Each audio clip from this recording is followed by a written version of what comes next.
আসসালামু আলাইকুম। লাল মুরগি দিয়ে জালি কোরমার তরকারি রান্নার রেসিপি।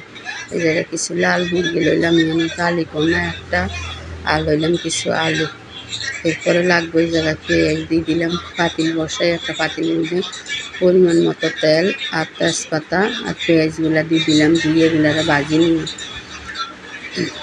এগুলো একটু ভাজা ভাজা হয়ে গেলে দিয়ে একটু পরিমাণ মতো লবণটা দেওয়ার পরে এগুলোর আবার একটু ভাজিয়ে সেটার মধ্যে আদা রসুন জিরা এগুলো রাখলাম, গরম মশলা সব মশলা একসাথে দিয়ে এগুলারা আবার করে নিয়ে মশলাটা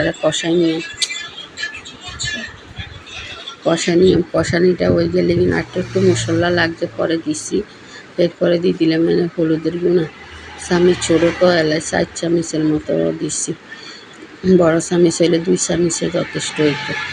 এরপরে মরিচ দিছি আমি 4 চামচের মতো মরিচের গুঁড়া, ছোটো চামচ তো এটা কারণে। এরপরে দেওয়ার পরে মশলাটা ভালো করে কষাই নিয়ে মশলাটা কষানো কিন্তু অপেক্ষা করিও। এরপরে তেলটা একটু উপরে চলে এলে একটু জলের পানি দিছিলাম, দিই আবার মশলাটা একটু কষায় মাংসগুলা ডালে দিলাম। যেহেতু লাল মুরগি এগুলো শক্ত মুরগি একটু ভালো করে কষাইতে হইব। এগুলা প্রায় কষানি হয়ে গেছে। এবারে এই লাগালে জালি কোনাগুলো আর আলুগুলা ডালি দিয়ে দেওয়ার পরে এরপরে এবার এগুলারা আবার একটু কষাই নিলাম ভালো করে। কষানির তরকারি যে কোনো তরকারির স্বাদ হয় বেশি। আমগো পরে জালি কোরমাগুলো বেশি নরম হয়ে গেছে, ডেগা জালি কোরমা তো এটা চুলের উপর গ্যাসের উপরে রাখি গেছি একটা কাজে, এদিক দিয়ে আইগে জালি কোরমাগুলো বেশি সিদ্ধ হয়ে গেছে। এরপরে জলের পানিটা দিয়ে দিলাম, কষানি ভালো করে হওয়ার পরে কষানিতে আমি মাংসগুলো ভালো করে সিদ্ধ হয়ে যায়। এরপরে এই যে চুলের উপরে বসাই ধুই দিলাম 2-3 উতরা নাইসারে এগুলো আবার একটু করলাম, লাড়ে দিলাম, দিয়ে আবার এগুলারে ঢাকা দিয়ে কতক্ষণ ডালায় রাখি আবার এগুলার উল্টাই এগুলো এইভাবে রাঁধে নিতে হইব।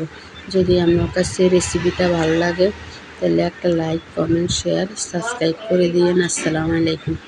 এইভাবে একবার হইলেও রান্না করে দেখেন, খুবই মজার জালি কোরমা দিয়ে লাল মুরগি এভাবে রান্না করলে, জালি কোরমা কন শালগম কন যে কোনো দিয়ে পেঁপে দিয়ে রান্না করলে মজা লাগে।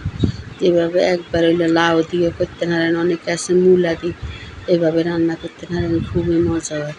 এইভাবে একবার যদি না রাঁধেন তাহলে এই তরকারিটার স্বাদে বুঝবেন না। যেন রান্নাটা প্রায় রেডি হয়ে গেছে। এবার এগুলারে একটা লাড়া দিয়ে উঠে হেলাই, জলগুলা শুকাই গেছে আর শুকান যাইব না, তাহলে কোনাগুলা বেশি নরম হয়ে গেছে।